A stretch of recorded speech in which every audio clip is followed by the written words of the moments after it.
Hi, sorry it's been a while since my last video. It's been over a year, but I have been busy. What you can see behind is the lathe. This is my new lathe, Colchester Bantam, new to me at least, and those are some parts I've made on it. This is for a shaping machine, and the shaping machine I'm going to use for cutting internal splines, hopefully with the purpose of making the green van more reliable and give it more longevity.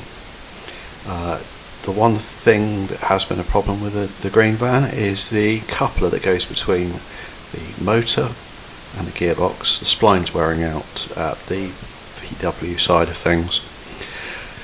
So I'm hoping if I can make a decent coupler out of decent steel with a little bit of hardening in it and lots and lots of lubrication, it will last a damn sight longer. I'm getting about 10, maybe 12,000 miles out of the last one, but if it wasn't an issue at all, that would be great.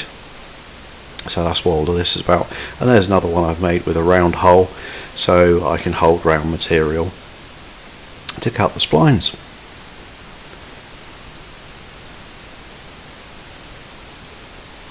I've also got other machines.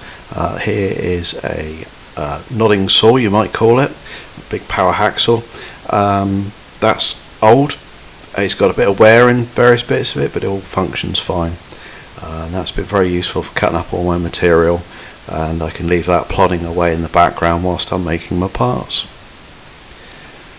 I've also been doing quite a lot of work with my CNC milling machine, and I've been using that to cut, or in this case to machine a cutter. The cutter is actually hard, not tool steel, but it's still high speed steel, and I'm cutting that with a carbide cutter. Back to the van, the interesting bit. Right, this is the power plant, if you want to call it that, being lifted up underneath the van. I had to make lifting equipment to actually get it there.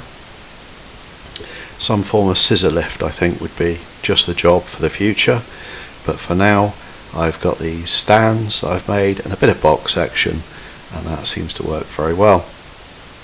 Now you can see the Nissan Leaf motor, which is hiding behind the front crossmember.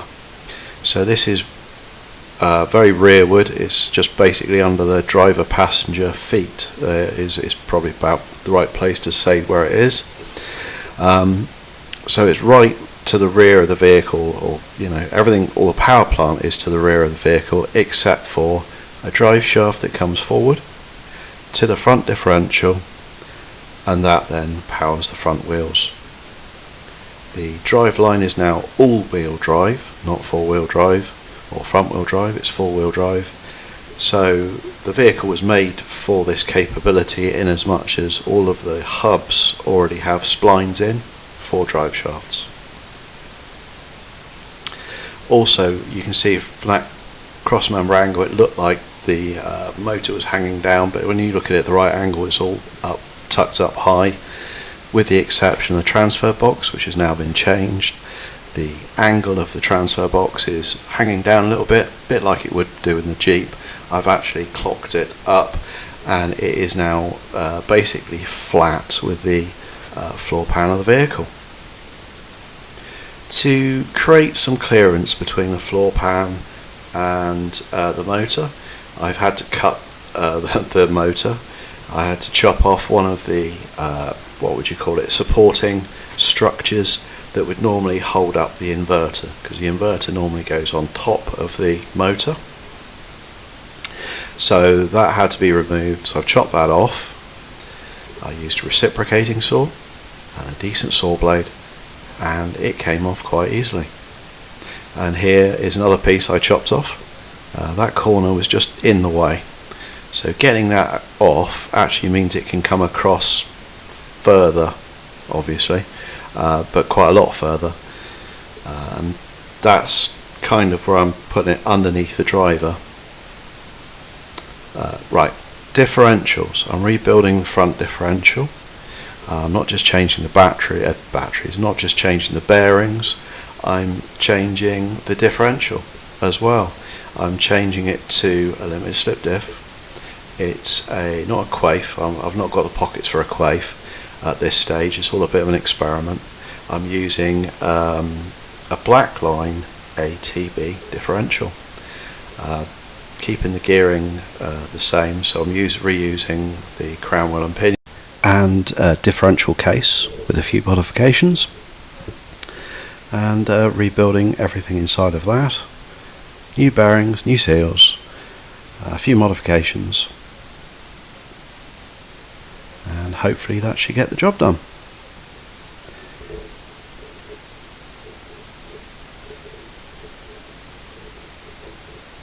This is the puller that I made in action.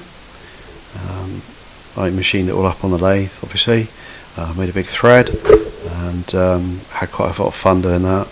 It was horrible metal I made it out of. It's an old scaffold pole, or bit of one, and I wouldn't recommend it as a machining material as such, but I had it, so I made it work. Yeah, quite proud of that. It's a good bit of gear. Ah, there we go. All the threads spin nice and freely, and it was all cut with a single point threading tool on the lathe. One of those to buy is about £200, so I saved myself that and used materials I already had in the workshop. Bits of old carbon dioxide fire extinguisher, scaffold pole, and bits of metal I had lying around. So I hope that's of some interest.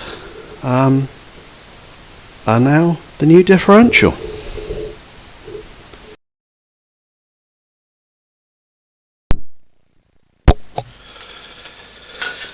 Right, this is the front differential as it is finished.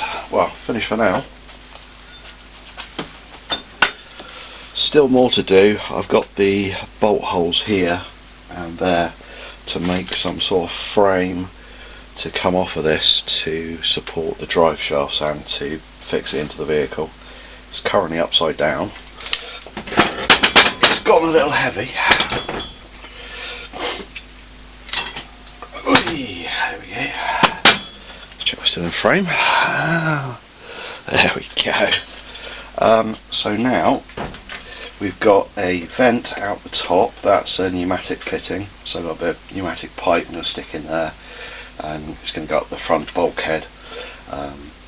This is going to be pointing toward the rear of the vehicle. You notice that both outputs turn in the same direction now.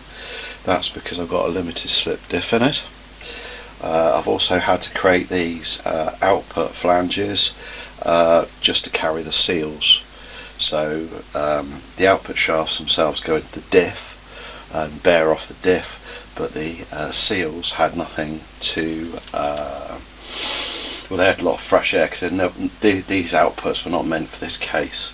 So I've taken these off a rear wheel drive case, put them in a front wheel drive diff, made up some adapters. I missed a bit, I painted the rest of it and I missed that bit, but you can see which bit I've added. That bit there, and this bit here, and the brackets here and here, because this part was basically flat with a little stub and an O seal to go into a gearbox, and a long shaft came out of here, but it's not like that anymore, so I've changed it for my purposes, and I've got two output flanges, and I think this might be a lot better for connecting to the front drive shafts. So I now need to make stubs to go on here to a straight tube, and hopefully that will be good. We shall see. I've also got a Hardy Spicer type joint, so can have that on there because that's what this flange is for. The previous flange on here was for a rubber donut, but I've got to have quite a lot of angle on the shafts coming out of here, so I didn't think that was necessarily the right tool for the job, so I thought I'd go for either a constant velocity joint or a Hardy Spicer type joint. So yeah, that's the front differential. I'm sorry we missed a lot of video of this being assembled. There's now a Driveline AWD diff in here. That's why it's both.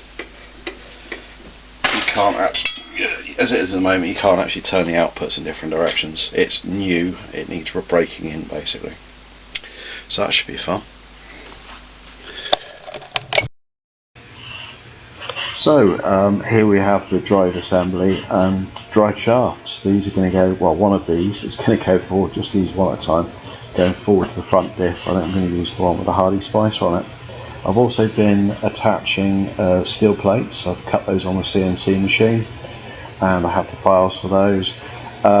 Why I'm doing those is to attach the drive assembly, if you want to call it that, into the vehicle. It's going to go on engine mounts. I'm actually 3D printing the engine mounts, the rubber parts. Right, van interior. It is very sparse now. There was carpet in there and it was absolutely rancid. So I've ripped it all out, cut it up, thrown it away. So I will need a front vinyl set or some flooring at the front. I've basically taken half it apart. I've got the dash apart now. I'm doing something with the gear stick for forward and reverse. Switching switches, so the gear stick will still be used for doing forward and reverse, but it would be more like an automatic. So yep, the inside is pretty clear and empty now as it goes. I mean, it doesn't look very empty, but compared to what it was, it used to have 9 seats and now it's only got 3. I have already bought an oven and a induction hob in the hopes of having that in there working. I've also got a solar inverter I'm hoping to play with. So yeah, the inside of the van has had quite a bit of work done. Thanks very much for watching and I hope to have another video for you soon.